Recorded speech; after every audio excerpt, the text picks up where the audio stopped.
Assalamualaikum warahmatullahi wabarakatuh. Halo, selamat malam pemirsa TVRI Sumatera Selatan dimanapun Anda berada. Apa kabar Anda di malam hari ini? Mudah-mudahan selalu sehat dan juga tetap semangat menyaksikan kami di Suara Sriwijaya pada malam hari ini. Senang sekali malam hari ini saya Nada Nasyaya kembali hadir menjumpai Anda di Suara Sriwijaya. Nah pemirsa, malam ini tema kita ini menarik sekali ya, karena kita akan ngomongin tentang pembangunan pertanian. Pembangunan pertanian ini memerlukan sebuah standar instrumen pertanian demi menjamin mutu dari proses dan produk hasil pertanian. Nah, hal inilah yang akan kita bahas dalam Suara Sriwijaya malam hari ini dengan tema urgensi penerapan standarisasi pertanian. Senang sekali saya sudah kehadiran dua orang narasumber di studio malam hari ini. Sudah hadir Bapak Dr. Suharyanto SPMP. Beliau adalah Kepala Balai Penerapan Standar Instrumen Pertanian BPSIP Sumatera Selatan. Betul, gitu ya Pak ya. Betul. Apa kabar Pak? Alhamdulillah baik, sehat semuanya Mbak Nada. Alhamdulillah. Selamat datang di TVRI Sumsel Pak. Makasih Mbak Nada, semoga boleh kolaborasi lebih lanjut ke depan. Siap.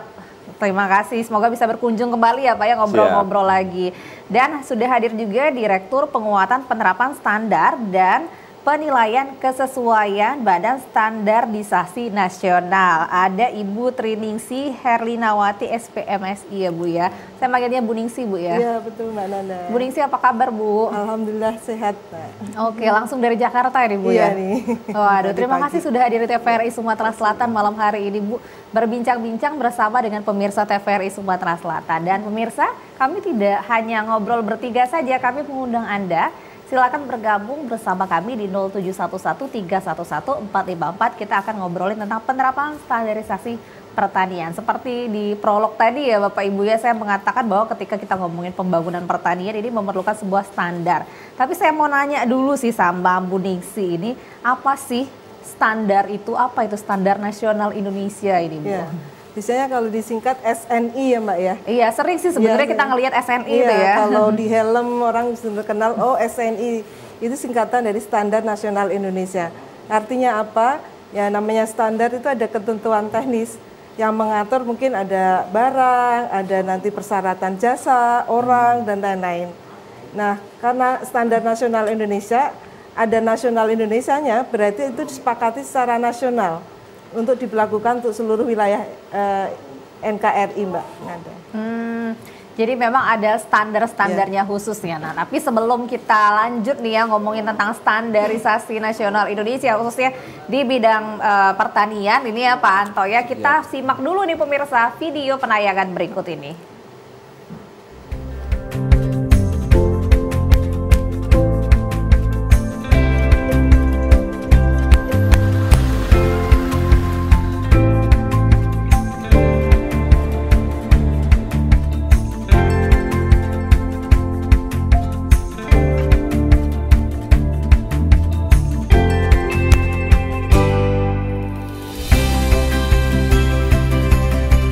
Transformasi kelembagaan Balitbangtan menjadi Badan Standarisasi Instrumen Pertanian atau BSIP melalui Perpres 117 tahun 2022 menjadikan lembaga ini memiliki tugas dan amanah baru.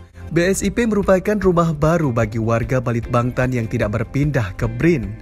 Di dalamnya bernaung lebih dari 3.000 sumber daya manusia dan infrastruktur pendukung yang selama ini telah berperan penting menjadi mesin kinerja Kementan.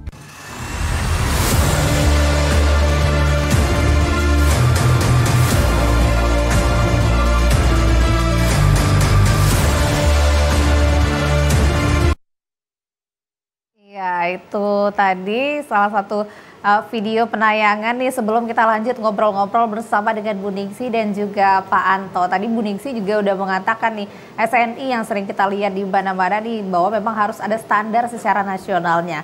Lalu apa itu Badan Standarisasi Instrumen Pertanian? Nah, saya akan langsung nanya nih sama Pak Anto ini Pak. Apa nih tugas pokok dan fungsi dari BSIP ini Pak Anto? Baik Mbak Nada. Jadi BSIP terbentuk atau lahir itu karena kebutuhan. Jadi bagaimana sektor pertanian memiliki daya ungkit, daya saing yang lebih besar lagi. Hal ini tentunya didukung dengan transformasi kelembagaan berdasarkan legalitas Perpres 117 tahun 2022. Dikuatkan lagi dengan Permentan 23 Permintaan 13 tahun 2023 terkait SOTK BSIP. Di BSIP sendiri kita memiliki beberapa unit kerja. Ada sekitar 64 unit kerja tersebar di seluruh Indonesia. Tidak hanya di kantor pusat di Jakarta, tapi ada sekitar 4 pusat-pusat pengujian, kemudian ada 7 balai besar, dan selebihnya balai-balai penerapan yang ada di seluruh Indonesia. Yang dulunya kita kenal dengan BPTP, Balai Pengkajian Teknologi Pertanian. Waktu kita masih berada di Badan Litbang Pertanian. Tentunya tugas yang kita emban sekarang ini tentu lebih holistik, lebih besar lagi. Tidak sekedar riset, tapi bagaimana kita menerapkan dan mendiseminasikan standar instrumen pertanian kepada pelaku usaha yang ada di seluruh NKRI ini. Jadi dulu namanya ini adalah BPTP dulu Pak. Betul, ya, Balitbangtan gitu Pak ya. Jadi dulu tupoksi kita memang melaksanakan penelitian, pengkajian teknologi pertanian tepat guna spesifik lokasi. Nah sekarang kita ini lagi perluas menjadi penerapan standarisasi instrumen spesifik lokasi. Jadi bagaimana standar-standar yang telah ditetapkan oleh BSN, kemudian kita terapkan di tingkat pelaku usaha khususnya petani maupun kelompok tani untuk meningkatkan daya saing mereka dari sektor pertanian. Paham. Jadi ini baru 1 tahun dibentuk sesuai dengan kebutuhan gitu ya Pak Betul, ya? per 21 September 2022. Jadi baru saja setahun, jadi kita selalu berkooperasi dengan BSN, bagaimana mengakselerasi standar itu di tingkat lapangan. Oke, jadi bagaimana menstandarisasi khusus untuk pertanian gitu ya Bu ya. Oke Pak, ke Bu Ningsih ini Bu.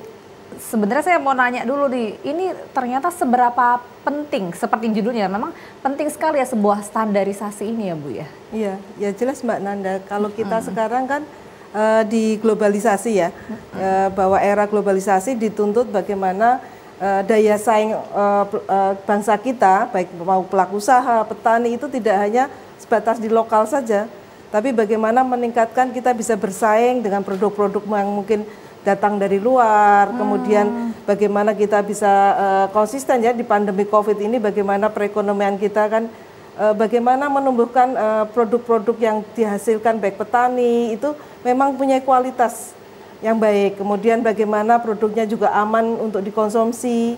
Sekarang kemudian juga bagaimana bisnis ya, bisnis atau yang usaha yang dilakukan petani ataupun mungkin sektor UKM itu juga artinya berlanjut gitu. Nah inilah penting didukung standar, karena standar nasional Indonesia ini sebagai tools, alat yang dapat digunakan menjadi acuan Mbak Nanda. Betul. Nah bagaimana Bu cara mendapatkan sertifikasi standar nasional Indonesia ini Bu? Ya, jadi mungkin ini supaya tidak bingung ya, kalau standar nasional Indonesia itu penerapannya sebenarnya ada yang sifatnya sukarela.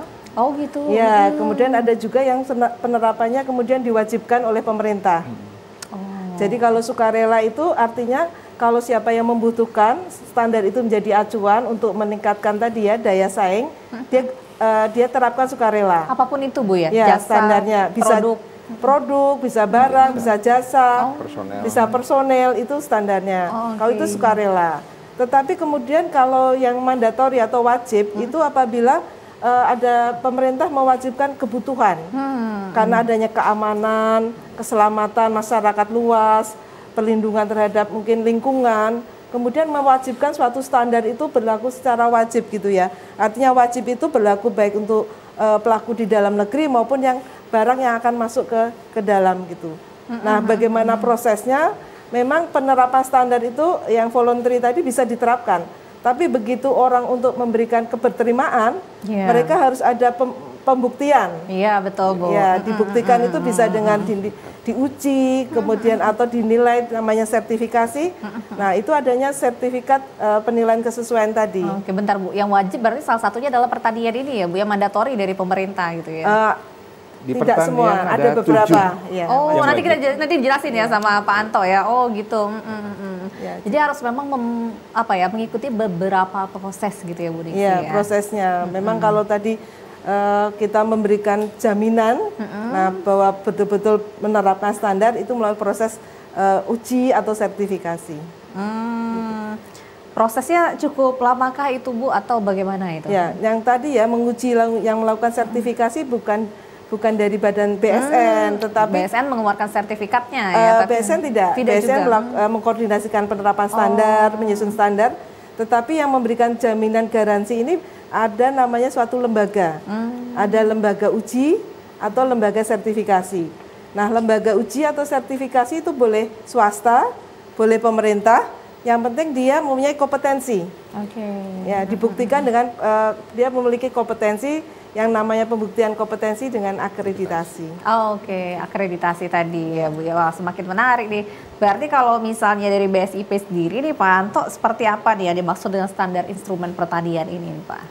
Jadi standar instrumen itu mungkin kalau kita kasat mata membaca instrumen, pada dalam bayangan kita tools, alat-alat laboratorium atau alat fisik, alat-alat seperti itu.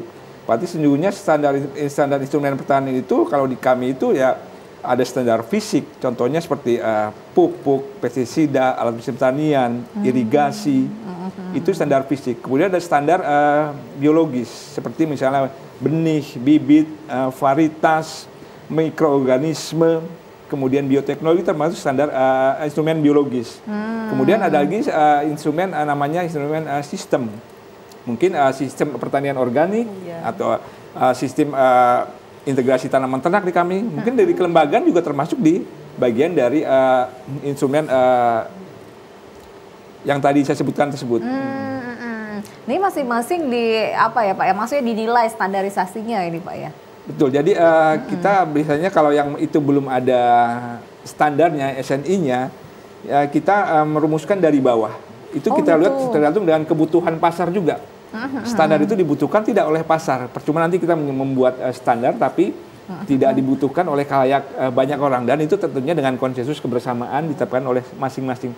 Kita mengusulkan, merumuskan, kemudian akhirnya ditetapkan oleh BSN sesuai dengan tugasnya di undang-undang tersebut.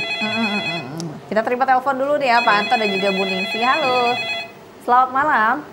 Selamat malam, saya Jana dari Lahar. Oh Ibu Jana. Saya mau tanya, saya ini kebetulan pengusaha UMKM makanan. Bagaimana ya cara mengurus SNI? Dan kalau produk SNI itu apa sih kelebihannya? Terima kasih. Oke, baik, terima kasih Bu Jana. Oh ini udah langsung nanya spesifik nih Bu Ningsi nih, bagaimana sih UMKM gitu.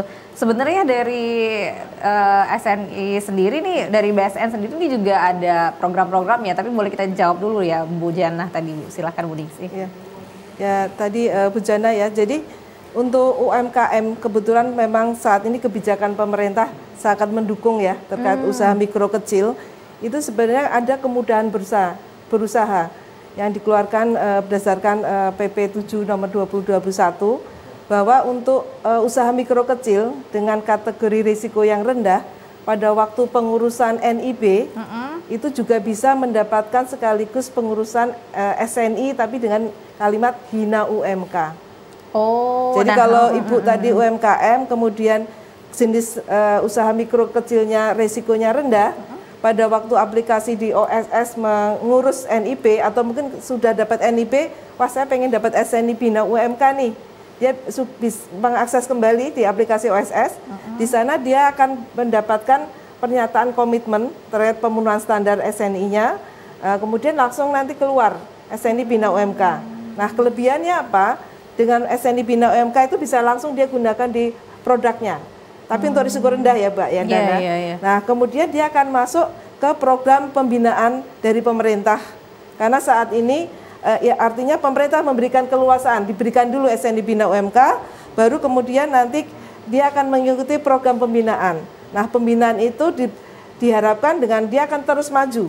Sehingga nanti prosesnya sampai memenuhi betul-betul standar SNI nasional yang tadi melalui proses sertifikasi.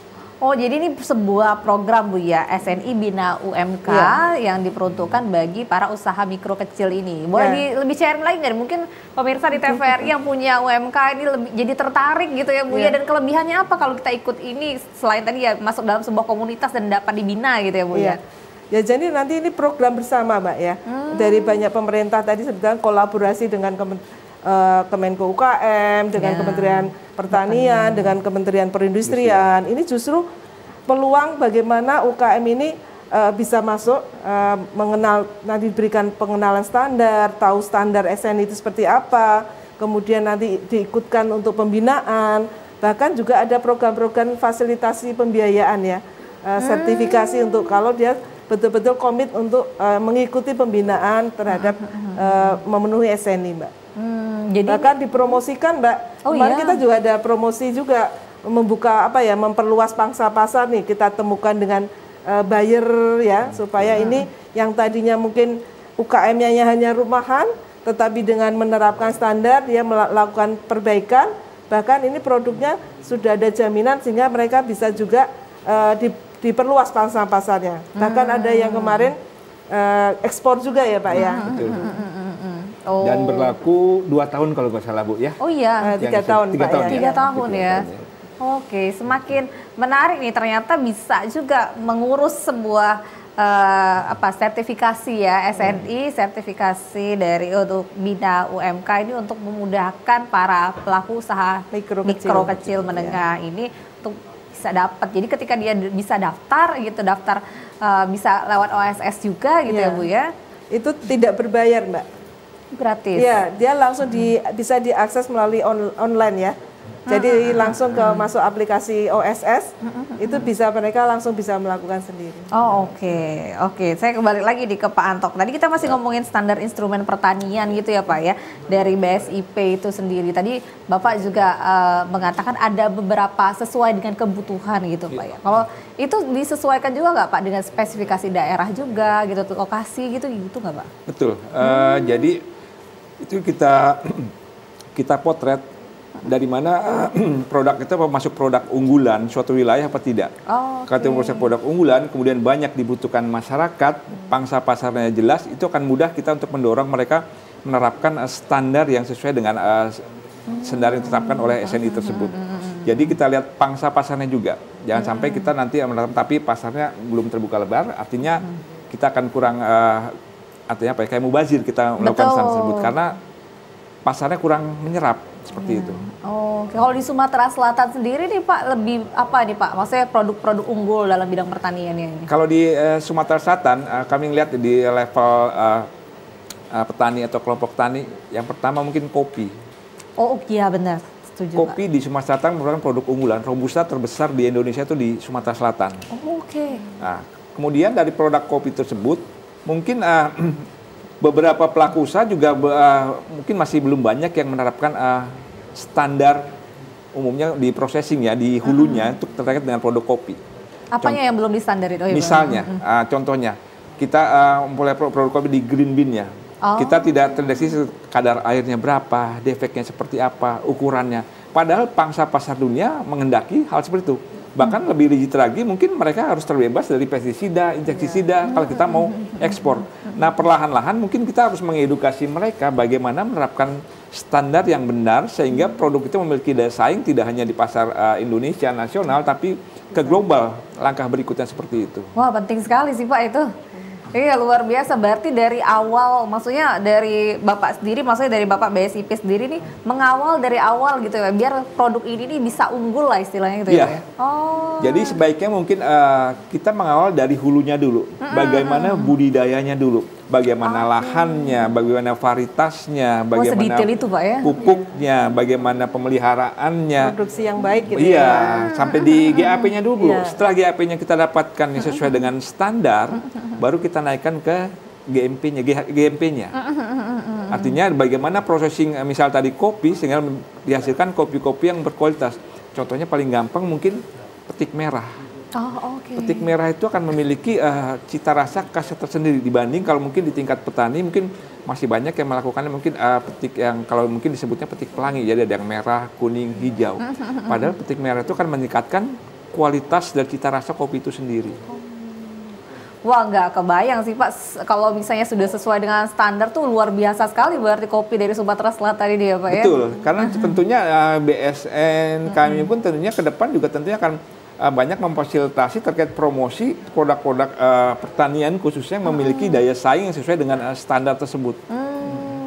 Jadi dari BSIP sendiri ini maksudnya Pak ya, terus untuk mengajak juga ya Pak ya, untuk sesuai dengan standar, harus melakukan sosialisasi gitu ya Pak ya. Wah, luar biasa sih. Mengedukasi, para pelaku usaha khususnya di bidang pertanian. Oke, kita akan ngobrol-ngobrol lagi nih Pak Anto. Bu Ningsih semakin menarik nih ternyata. Luar biasa dampaknya tuh mendunia Pak ya, bukan lagi menasional lagi nih kalau udah sesuai dengan standar gitu ya Bu Ningsih. Wah, pemirsa semakin menarik perbincangan kami. Silakan Anda yang ingin bergabung nih, mumpung ada Bu Ningsih dan juga Pak Anto di 0711 311 454. Tetaplah bersama kami.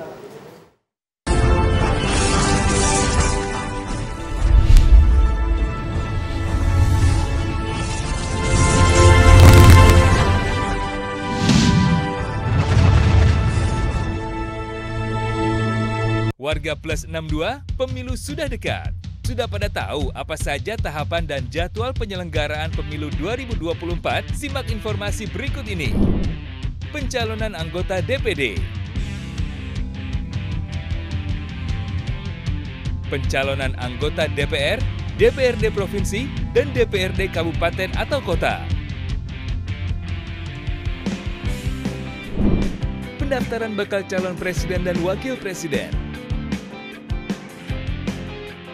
Pengusulan bakal calon pengganti atas hasil pemeriksaan kesehatan. Penetapan pasangan Capres-Cawapres. Penetapan nomor urut pasangan calon. Masa kampanye pemilu. Masa tenang. Pemungutan suara. Penghitungan suara. Rekapitulasi hasil penghitungan suara.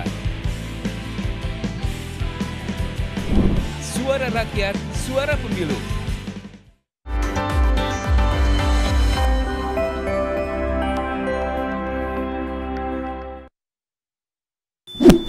Yuk nonton siaran televisi digital. Bagaimana ya cara menangkap siaran televisi digital? Pertama, pastikan di daerah Anda sudah ada sinyal siaran televisi digital. Kedua, gunakan antena UHF di dalam atau di luar rumah Anda. Ketiga, pastikan televisi Anda sudah dilengkapi penerima siaran digital DVB T2. DVB T2 merupakan jenis sinyal yang digunakan Indonesia dalam penyiaran televisi digital. Keempat, pilih autoscan, lalu pindai televisi Anda. Bagaimana jika televisi Anda masih analog? Pasangkan set-top box, televisi Anda otomatis menangkap siaran digital. Bersih gambarnya, jernih suaranya, canggih teknologinya.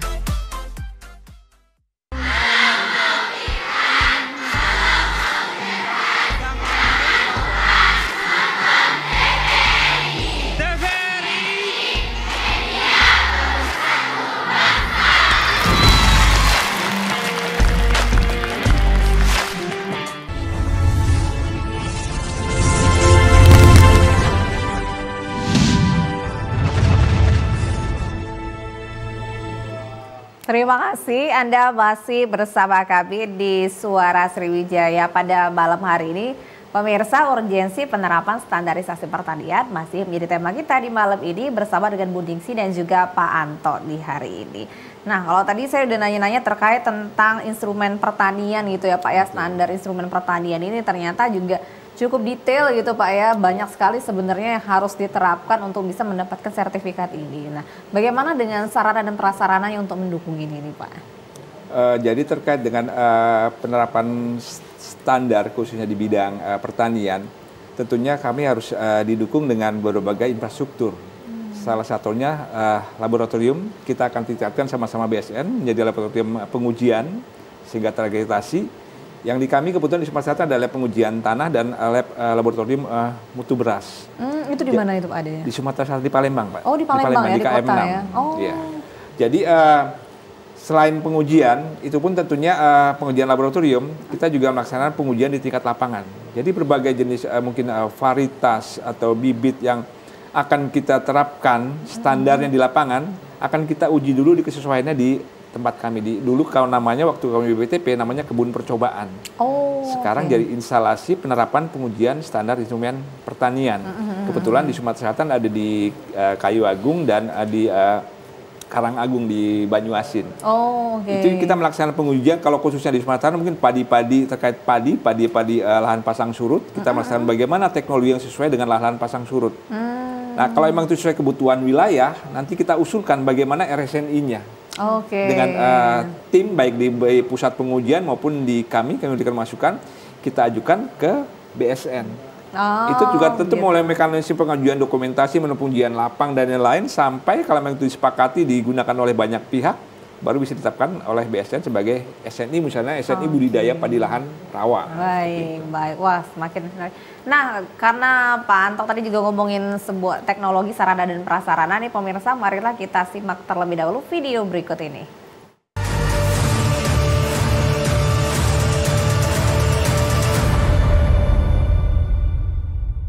Instrumen pertanian itu mulai dari hulu sampai hilir.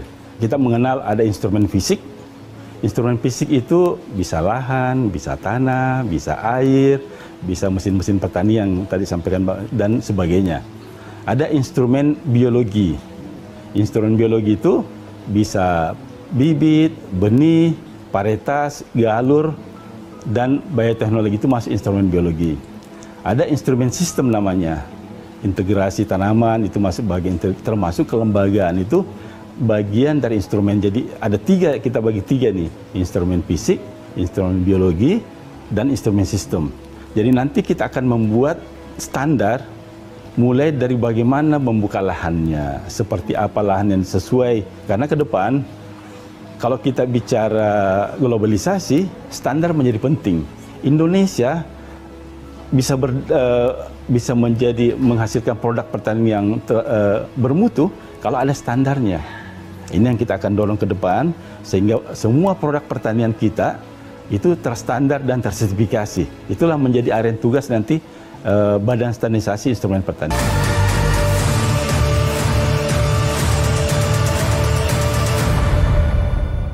Ya, Indonesia bisa mengglobalisasi kalau memang standarnya juga disesuai dengan standar nasional Indonesia gitu. Kayak kenal tadi Pak suaranya, Pak. Betul gitu ya Pak ya, ternyata memang kalau misalnya sudah standar tuh istilahnya jalan mulus lah untuk masuk ke pasar global gitu ya. Karena orang akan bertransaksi kalau standarnya sesuai. Di mana mereka nggak bertransaksi kalau standar antara pembeli dan penjual tidak sesuai. Tolak ukurnya di standar itu kalau menurut kami. Oke, baik. Saya ke Bu Ning sih. Gitu ya Bu ya, kalau misalnya kita ngomongin standar, walaupun tadi kita masih ngebahas tentang SNI Bina UMK gitu ya, tapi kalau kita ngomongin standarisasi ini bener dampaknya nih, bukan dari BSN tuh ternyata kalau misalnya sudah bersertifikat BSN tuh memang pasarnya tuh lebih mengglobal gitu ya Bu ya? Mungkin saya luruskan ya, bukan bersertifikat BSN karena tadi nggak ada lembaga sertifikasinya ya, sesuai dengan standar. Sertifikatnya sertifikat SNI Mbak. SNI ya, betul ya. Jadi ini adalah salah satu membantu ke pelaku usaha apapun. Pelaku usaha itu tidak harus barang. Jadi kalau sekarang kita bicara apa sih sektor pariwisata di Palembang nih, bagaimana orang turis ya mau merasa nyaman. Nah, jasanya itu memenuhi standar juga. Nah, dibuktikan kalau orang saya bilang saya punya standar, belum tentu orang percaya kan. Nah, harus ada jaminan atau assurance-nya, itulah dari kegiatan tadi yang sampaikan. Instrumen fisiknya apa? Apakah diuji atau disertifikasi, itu membuktikan. Nah, lembaga pun yang melakukan pengujian sama sertifikasi nggak boleh yang abal-abal, artinya harus ada kompetensi. Siapa sih lembaga ini yang kompeten untuk melakukan penilaian atau melakukan sertifikasi, dan tidak boleh ada konflik of interest ya.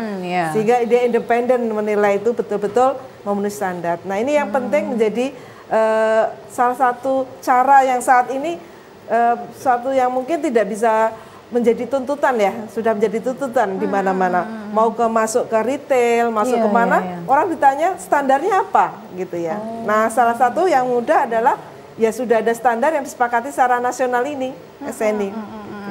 Tapi ini menarik sih Bu ya, publik itu sadar nggak sih Bu ternyata memang memenuhi standar itu sangat penting sebenarnya, gimana Iya nih? betul. Jadi sebenarnya tidak hanya untuk pelaku usaha. Kalau kita konsumen nih Mbak ya, kalau milih barang, ini kalau alat-alat listrik kan, ini aman nih. Kenapa? Alatnya sudah memenuhi standar SNI, sudah diuji gitu ya. Itu. Setuju sih ya. Kita sebagai konsumen tuh jadi lebih percaya, lebih nyaman untuk menggunakannya gitu ya Bu ya. Sepakat. Nah, tadi kita nyambung ke SNI Bina UMK ini Bu ya, karena mungkin pemirsa di TVRI Sumsel nih tertarik untuk itu gitu ya Bu ya. Prosesnya bagaimana selain tadi bisa ngedaftar di OSS, cukup ribet nggak sih Bu sebenarnya? Ya sebenarnya ini mudah banget Mbak.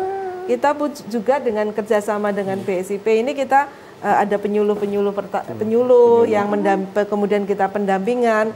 Bagaimana mendampingi UKM nih, saya nggak tahu nih. Kita juga ada video-video ya, tutorial atau yang bagaimana cara mendapatkan SNI Bina UMK Mbak. Nah termasuk juga ini adalah mungkin kalau sekarang zamannya sudah IT ya, tinggal di googling aja sudah dapat di sana ya. Dan ini tadi ditekankan tidak berbayar kalau untuk SNI Bina UMK. Dan sifatnya langsung bisa diakses di aplikasi. Jadi tidak harus ketemu langsung dengan itu karena bisa langsung lihat websitenya OSS. Di sana bisa masukkan ya. Biasa kalau kita mendaftar seperti NIB itu dimasukkan kodenya dan seperti usahanya apa. Kemudian di sana kalau dia ada informasi kalau kode tadi termasuk usahanya risiko rendah. Kalau risiko rendah bisa langsung mengisi checklist pernyataan komitmen mandiri untuk mendapatkan SNI Bina UMK. Baru itu nanti masuk program yang pembinaan, Mbak. Nah, jangan sampai juga kalau sudah dapat SNI Bina UMK terus nggak mau ikut pembinaan. Nah, ini juga nanti sayang sih Bu ya. Karena nggak dapat apa-apa ya. Yang diinginkan adalah pembinaan itu adalah melakukan perbaikan. Jadi gitu. Biar benar-benar dapat SNI gitu dan ya. SNI Bina UMK nggak berbayar lah. Nah, gitu. Enak banget lah, udah gratis, udah gitu dibina lagi biar bisa dapat SNI gitu ya Bu ya. Tapi ini ngomong-ngomong nih sinergi antara BSN sama BSIP ini apa sih Pak? Gimana mekanismenya nih? Jadi kalau mungkin kami di BSIP secara struktural kita tidak memiliki hubungan secara khusus. Cuma mungkin secara batiniah kita punya chemistry, koordinasi yang jelas.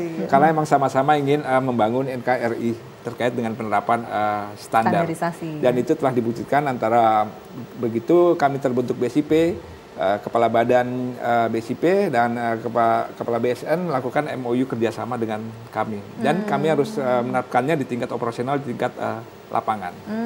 Tapi monitoring juga berarti ya dari maksudnya dari BSN gitu? Iya, kebetulan kalau untuk di wilayah Sumatera Selatan kita BSN punya kantor layanan tenis nih. Oh iya Bu ya. Iya, jadi ini yang langsung bergerak langsung nih ya dengan BSIP ya tingkat operasionalnya gitu untuk jangkauan wilayah Sumatera Selatan gitu. Apa aja nih Pak kalau kita yang disinergikan nih sejauh ini Pak? Selama setahun kami berdiri, kami sudah coba kolaborasi dengan KLT BSN Sumatera Selatan.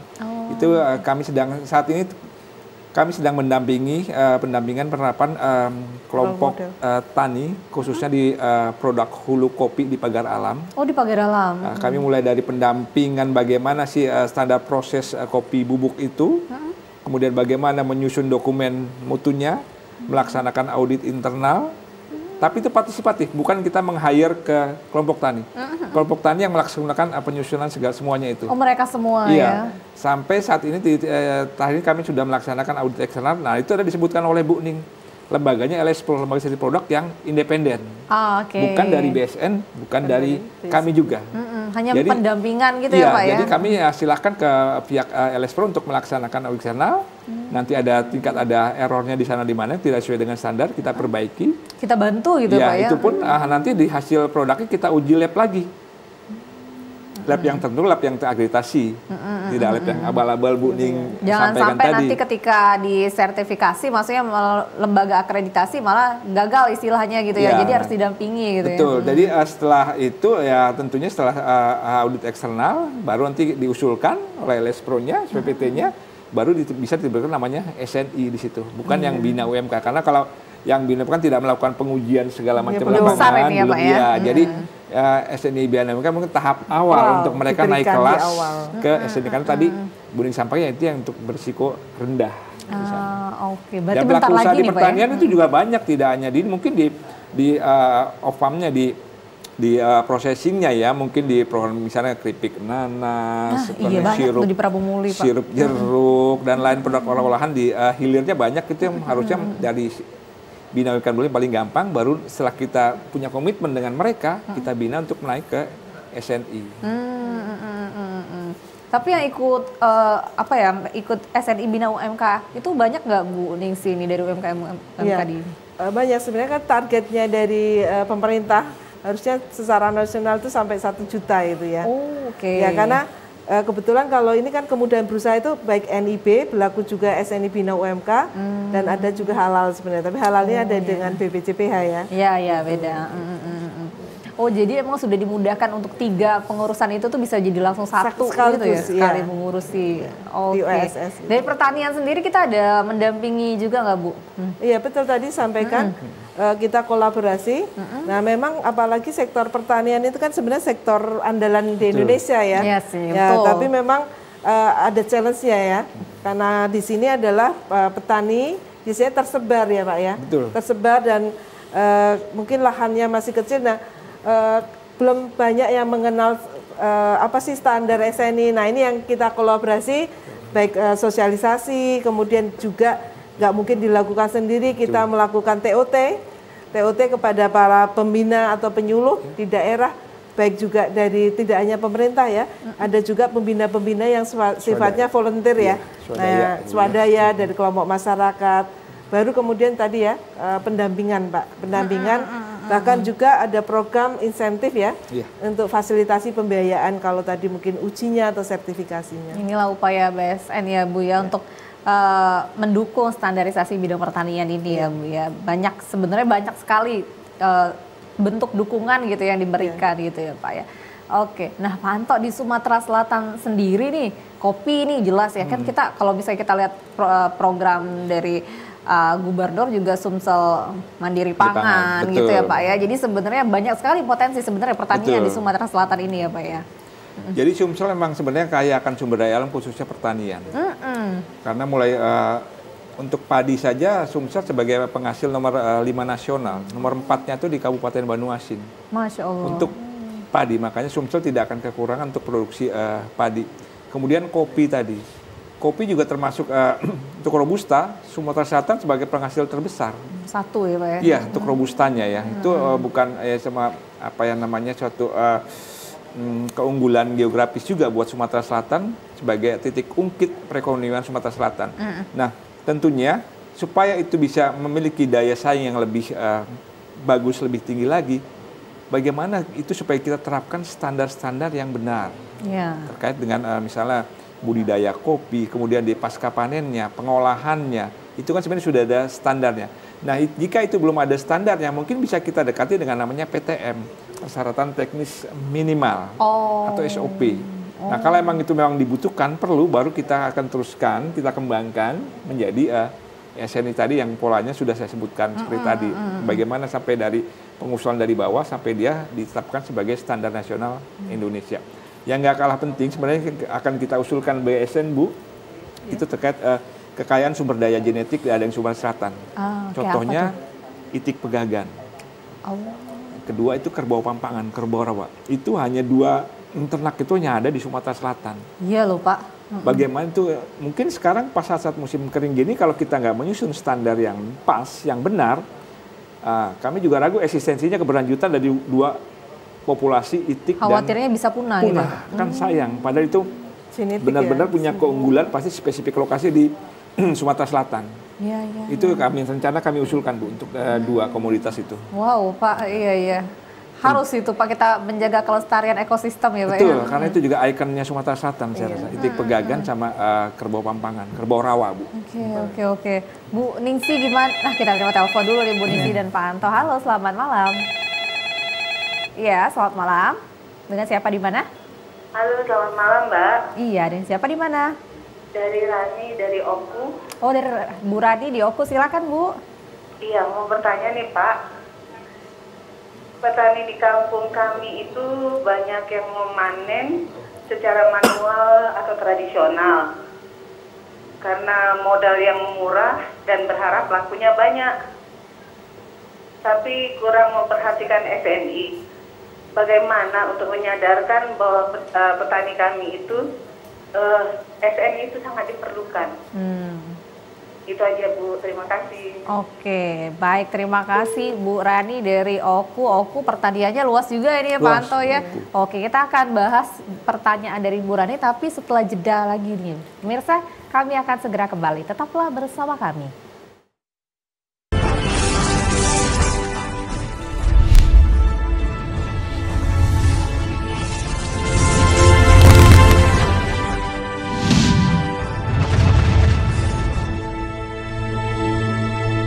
TVRI Sumatera Selatan merupakan lembaga penyiaran publik yang menyajikan program acara berupa informasi, pendidikan, dan hiburan. Memiliki coverage area yang sangat luas, TVRI Sumatera Selatan dapat Anda saksikan melalui aplikasi TVRI Klik, aplikasi Intek, satelit Telkom 4 dan satelit Merah Putih, serta live streaming YouTube TVRI Sumsel. TVRI Sumatera Selatan mengajak Anda untuk berkolaborasi melalui kerjasama siaran dan kerjasama non-siaran. Kerjasama siaran meliputi advertorial, iklan komersil, iklan layanan masyarakat, full telop, serta running text. Siaran program berupa talk show, feature, budaya, dan hiburan musik. Kerjasama non-siaran meliputi MUX untuk siaran digital. Bagi Anda yang ingin bekerja sama, silakan hubungi bagian pengembangan usaha dan promo TVRI Sumatera Selatan.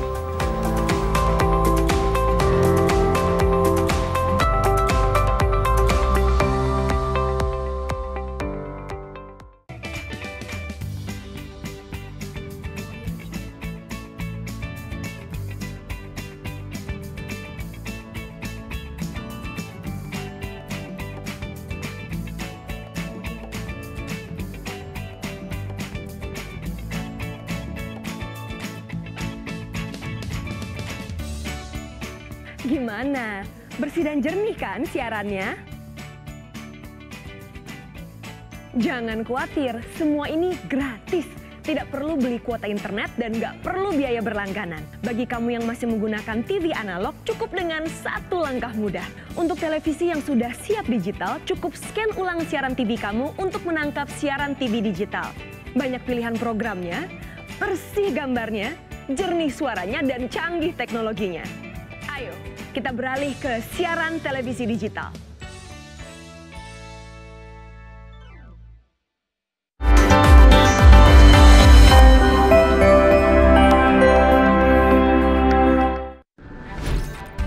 Halo semuanya, aku Modi, maskot TV Digital Indonesia. Aku akan membantu semua orang menuju migrasi TV digital. Di mana? Di siarandigital.id dan call center 159. Ayo semuanya, dukung migrasi TV digital. Bersih gambarnya, jernih suaranya, dan canggih teknologinya.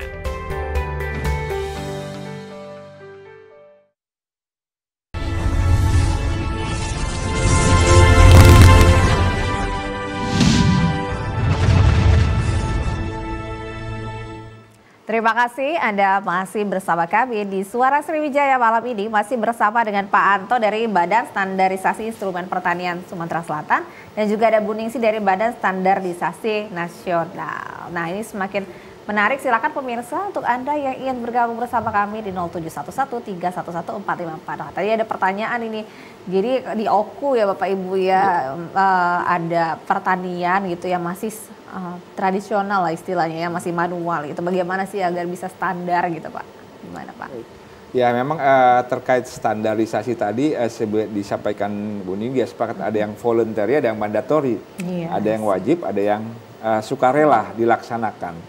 Kalau yang wajib ya tentu kalau tidak dilaksanakan ada konsekuensinya, tapi kalau sukarela ya tidak. Jadi sesuai dengan keinginan, kemauan si pelaku usaha.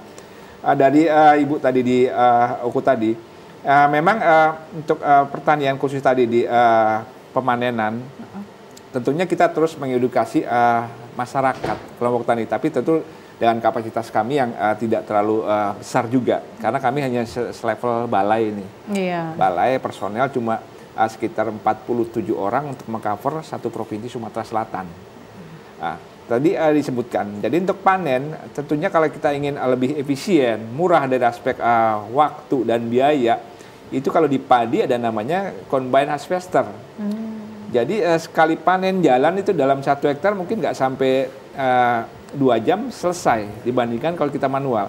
Keuntungan pertama dari sisi waktu, biaya, kemudian yang tercecer juga mungkin lebih relatif sedikit. Dan itu bisa langsung masuk ke RMU, rice milling unit, untuk dikeringkan. Kalau ada solar dryernya bisa langsung digiling jadi beras. Jadi akan lebih efisien. Nah tentunya alat ini juga tidak murah dan pemerintah juga tentunya tidak tentunya dibatasi oleh anggaran dengan prioritas masing-masing di sana. Nah, tentunya bagi masyarakat petani juga sebenarnya bisa mengakses permodalan yang diberikan oleh pemerintah yang namanya tadi KUR atau kredit usaha tani rakyat dengan tingkat suku bunga yang sebenarnya relatif rendah sekitar 6%. Bahkan di Sumsel sebenarnya sudah berkembang juga yang namanya taksial Sintan lewat KUR tersebut. Jadi jasa itu namanya UPJA, unit pengelola jasa Sintan di kelompok-kelompok tani. Mereka dapat menyewakan ke orang-orang sebagai investasi perputaran modal mereka di sana. Pas saat panen, biasanya pas saat panen kalau dalam hamparan di sini luas-luas Bu Sumatera Selatan, itu bisa keterbatasan di alat pemanen tersebut. Apalagi seperti di Banyuasin yang lahannya hektar-hektaran, itu tidak mungkin kalau kita mengandalkan secara manual. Bener sih Pak. Udah ada teknologi dan juga udah bisa disewakan gitu juga ya Pak ya, untuk memudahkan itu. Bahkan kalau pemodal-pemodal yang ini mereka membeli sebagai bisnisnya mereka, jasa jadi di sana. Jadi peluang itu besar sekali sebenarnya. Apalagi kata Bapak tadi di Banyuasin berhektar-hektar itu Pak ya, bisa dijadikan bisnis juga. Banyuasin ini terluas di Sumatera Selatan untuk lahan sawahnya. Oke, baik. Nah saya ke Bu Ningsih nih Bu, sebenarnya infrastruktur seperti apa sih yang harus menjadi standar, instrumen apa dari segi infrastruktur untuk bisa sesuai dengan standar nasional ini Bu? Ya tadi sudah dari video aja Mbak ya, tadi bahwa infrastruktur ada yang sifatnya tadi teknis ya. Ya jadi kalau tadi contoh Ibu tadi kan kalau saya nanam padi standarnya apa sih? Berarti kan perlu ada standar teknisnya nih. Apakah mulai dari pupuknya, benihnya, apakah juga nanti standar kalau sistemnya, cara budidayanya tadi ya, kalau tanda hujan sama irigasi kan beda. Kita terima telepon dulu nih Bu Ningsih juga Pak Anto. Halo, selamat malam. Selamat malam, dengan siapa di mana? Selamat malam. Iya, dengan Ibu siapa Bu, di mana? Ibu Lia dari Palembang. Ibu Lia? Iya. Silakan Bu Lia. Iya, saya tertarik sekali ini terkait dengan acara hari ini. Jadi saya nanya ke Pak Anto terkait dengan penerapan standar instrumen pertanian. Jadi saya salah satu petani ya di Palembang. Bagaimana cara kami untuk dapat mendapatkan pendampingan gitu, Pak, untuk di kelompok kami gitu, untuk mendapatkan pendampingan dari BPSP. Mungkin itu. Terima kasih. Oke Bu Ria, bagaimana kalau saya tidak salah tangkap ya, bagaimana para kami kelompok tani untuk bisa mendapatkan standarisasi ini gitu ke Pak Anto gitu. Bu Ria ini ada kelompok taninya gitu Pak, gimana nih?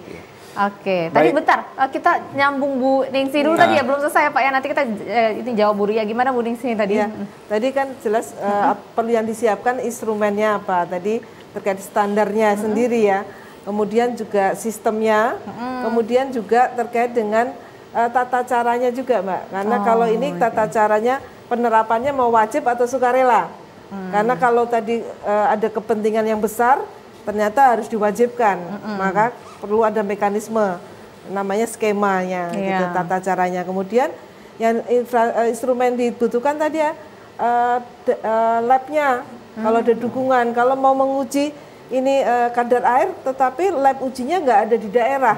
Jadi harus jauh ngirimnya ke Jawa, sehingga kan otomatis biayanya lebih besar. Iya. Ya, makanya kita dorong juga bagaimana membangun infrastruktur di daerah supaya mendukung tadi gitu. Iya sih. Jangan sampai apa ya, maksudnya udah keluar biaya besar juga sulit. Jadi makanya perlu kolaborasi ya Bu ya, bisa saling membantu lah ini dari BSIP juga. Nanti kita jawab pertanyaan Bu Ria ini, dia kok punya kelompok tani gitu ya Pak ya, gimana nih Pak? Baik, terkait dengan permohonan pendampingan penerapan, tentunya kami sangat terbuka sekali karena salah satu tusi kami juga memberikan layanan kepada masyarakat.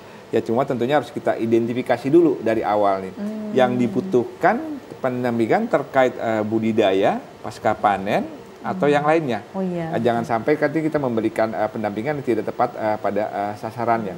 Tentunya nanti harus kita komunikasikan sama-sama dan itu skalanya seperti apa, kemudian teknologi existingnya seperti apa yang akan kita dampingi terapkan di lokasi yang ada di kelompok ibu tadi. Tentunya seperti disampaikan Bu Ning tadi, memang benar. Jadi sebenarnya untuk contohnya untuk budidaya, sebenarnya sudah ada standarnya semua. Yang standar untuk kayak seni bawang, cabai, sudah ada itu Bu ya. Jadi cuma mungkin ada evaluasi yang harus kita ini lagi setiap 5 tahun kalau nggak salah Bu ya, kita kalau memang ada sesuatu yang kita perlu tambahkan atau kita hilangkan masih bisa direvisi. Oke, kita terima telepon lagi deh ya Pak Harto dan juga Bu Ning. Halo, selamat malam. Dengan siapa di mana? Selamat malam. Ya. Dengan Pak Agung. Pak Agung, Pak Agung di mana Pak? Pak Agung di Palembang. Oh Pak Agung, silakan Pak Agung. Ini mau nanya ini dengan Bapak yang di pertanian, masalah panen padi yang saat ini kan harga beras kan mahal, gabah mahal. Memang dalam hal untuk tadi Bapak bilang pakai mesin combine untuk panen. Untuk panen juga memang sebenarnya ini hanya usul aja ini Pak untuk Bapak yang di pertanian. Maunya untuk pertanian itu dibantu. Jadi saat ini kan kita tahu harga gabah berapa, harga berapa kan sudah pada tinggi semua nih. Nah maunya pertanian itu mestinya dibantu apa melalui Poktan, apa melalui Gapoktan, nah dibantu semua. Saat ini yang mempunyai alat seperti combine itu kan bukannya orang yang berbumi, non berbumi yang banyak. Nah jadi kalau untuk waktu pada saat panen, saat musim tanam itu kan semua kan petani kita kan susah juga Pak untuk masalah pembibitannya. Jadi pada saat waktu musim panen itu semua padi-padi itu semuanya kan sudah diijon semua, sudah diijon dibeli oleh tengkulak-tengkulak yang non berbumi. Nah jadi maunya dinas pertanian dibantu mulai pupuk, mulai bibit, mulai mesin combine. Mulai alat untuk ukur gabah namanya GAT. Kita tahu Bapak itu grain analisa teskel. Baik Pak Agung. Itu aja Pak, makasih Pak. Baik, terima kasih Pak Agung, selamat malam. Mungkin langsung saja Pak Anton. Baik, terima kasih Pak Agung. Jadi memang benar Pak Agung, jadi saat ini memang posisi produksi padi mungkin tidak hanya di Sumatera Selatan, secara nasional memang agak sedikit defisit ya karena ini terdampak dengan El Nino. Iya. Jadi musim kering yang berkepanjangan tidak hanya budi padi, di sektor kopi dan lainnya juga relatif hampir semuanya mengalami penurunan walaupun tidak terlalu tinggi sekali ya, tapi tetap dia mengalami penurunan produksi. Ya itu tadi disebut karena El Nino. Tentunya tadi usul dari Pak Agung tentunya nanti dapat sama-sama kita ini pertimbangkan. Pengusulan kan biasanya dari kelompok tani, masuk ke dinas, baru masuk ke Kementerian Pertanian. Itu pun tentunya mempertimbangkan kemampuan dan skala prioritas di masing-masing unit eselon 1. Misalnya butuhnya pupuk, tentunya harus ke Dirjen PSP. Tentunya bibit tanaman pangan, ke Dirjen Tanaman Pangan itu. Tapi tadi sekali lagi terima kasih. Nanti tentunya akan kami menjadi masukan buat kami juga dari usulan Pak Agung tersebut. Oke, baik. Bu Ningsih ada yang mau ditambahkan? Ya, cukup, Pak. Cukup ya. Oke. Jadi salah satu kuncinya kalau penerapan standar itu adalah bagaimana kita mengubah perilaku. Oh, oke. Iya, karena biasanya itu perilaku yang memenuhi, kalau standar itu harus begini, mereka harus begini. Nah, terbiasa untuk melakukan itu sebenarnya. Perilaku dan kebiasaan-kebiasaan itu kebiasaan-kebiasaan yang sering dilakukan itu, apalagi jadi perilaku ini yang tadi Ibu tanya, bagaimana sih mencontohkan ya? Memang kita kolaborasinya tidak semua ya, kita contohnya adalah role model. Nah, dengan role model, kelompok-kelompok yang bisa memberikan pembukti ya, karena orang kalau hanya bicara, ini kalau ada buktinya, mereka akan tertarik. Nah, biasanya kita lakukan kerjasama dengan ini ya, kelompok-kelompok yang bisa menjadi role model bagi pelaku petani atau pelaku usaha sehingga tertarik. Memang betul-betul memang ada nilai manfaatnya gitu, bukan hanya sekedar di atas kertas. Bukan hanya seremoni aja Iya, gitu ya Bu ya. gitu, ya. Jadi memang bergerak sebenarnya gitu. Memang sepakat. Jadi emang tugas kita yang paling berat itu yang merubah mindset dan perilaku dari pelaku usaha. Ya tadi sepertinya kami kalau tidak ada pembuktian di lapangan, mereka juga hanya teori. Ngomong aja. Tapi kalau udah ada satu unit, satu kelompok yang menjadi role model, itu mereka otomatis akan seperti teori tetesan minyak akan menyebar dengan sendirinya di sana. Itu ternyata tantangannya itu ya Pak ya. Betul. Apalagi ini Pak nih, saya mau penasaran nih setelah setahun berdirinya BSIP ini sendiri nih Pak ya, tantangannya apa nih Pak di Sumatera Selatan ini? Tentunya khusus di Sumatera Selatan, tentunya tantangannya di sini jangkauan luasan yang cukup luas, 17 kabupaten kota. Nah, sementara Bapak SDM-nya cuma 47 ya? Iya, dengan jangkauan seperti itu, tapi kita tidak berkreasi. Yang justru di situ kita tunjukkan kolaborasi dengan semua pihak, dengan BSN, dengan dinas, dengan swasta. Kita tidak akan bisa jalan mencapai tujuan kalau kita hanya berjalan masing-masing ego sektoralnya. Itu yang harus sama-sama kita kolaborasikan. Peluangnya banyak sekali ya Pak? Saya rasa banyak sekali untuk Sumatera. Jadi di Sumatera Selatan kan komoditasnya juga sangat beragam, variatif. Artinya dari kebun dan ini juga banyak kebun, tempangan. Betul. Banyak sekali, ternak juga banyak di Iya sih, selain luas wilayah ternyata memang peluangnya juga banyak. Oke, saya udah mau habis nih waktunya nih, sayang banget nih saya ke Bu Ningsi nih, peran pemerintah sendiri nih Bu Ningsi, terutama dari BSN sendiri dalam mewujudkan ketahanan pangan dan juga mutu produk pertanian nih. Jadi kesimpulan kita di malam ini gimana di Bu Ningsi? Iya, ini adalah gunakanlah standar ini sebagai bagian untuk membantu meningkatkan tadi ya mutu dari produk pertanian, meningkatkan keamanan dari produk pertanian sehingga nanti daya saing bagi pelaku usahanya tadi bisa naik. Produknya juga bisa produktivitas naik, kemudian juga meningkatkan kita ekspor ya.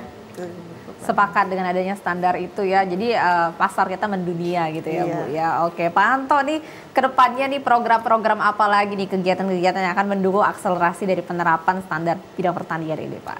Tentunya kami akan lebih mengakselerasi di tingkat lapangan, khususnya bagaimana pelaku-pelaku usaha untuk menerapkan standar-standar terkait dengan pertanian. Selain itu juga tentunya kami harus menguatkan kapasitas SDM kami. Kita tingkatkan dengan berbagai kompetensinya, tentunya kita akan berjalan sendiri, kita akan berkolaborasi dengan BSN, kemudian UPT vertikal lainnya yang dari Sumatera Selatan. Yang ketiga tentunya kita harus perkuat di infrastruktur laboratorium. Tentunya itu menjadi tool yang sangat penting untuk terkait dengan penilaian kesesuaian dengan standar yang akan kita terapkan. Jadi pada intinya, mari sama-sama kita terapkan standar untuk meningkatkan daya saing sektor pertanian. Kedepannya akan bagaimana kolaborasinya Bu Ningsi, Pak Anto ini?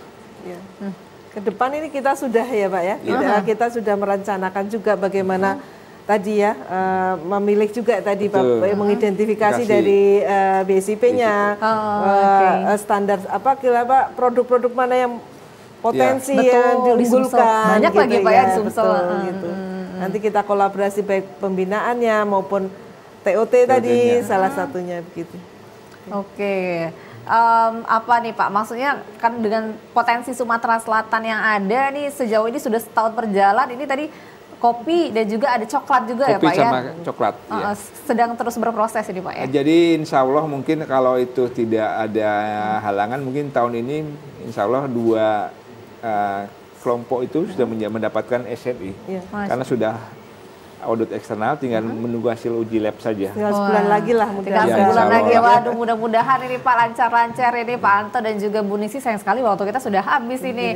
Tapi dengan ngobrol-ngobrol kita di malam hari ini, mudah-mudahan ya khususnya para pelaku usaha atau apapun itu ya Bu ya, khususnya SNI Bina UMK juga bisa bergabung. Kemudian dari bidang pertanian juga bisa bersama dengan Pak Anto juga. Ini pemirsa, inilah akhir perbincangan kita hari ini. Dengan adanya standar yang baik, maka kita bisa meningkatkan pasar-pasar kita menuju globalisasi. Saya Nada Nasya pamit, terima kasih dan sampai jumpa.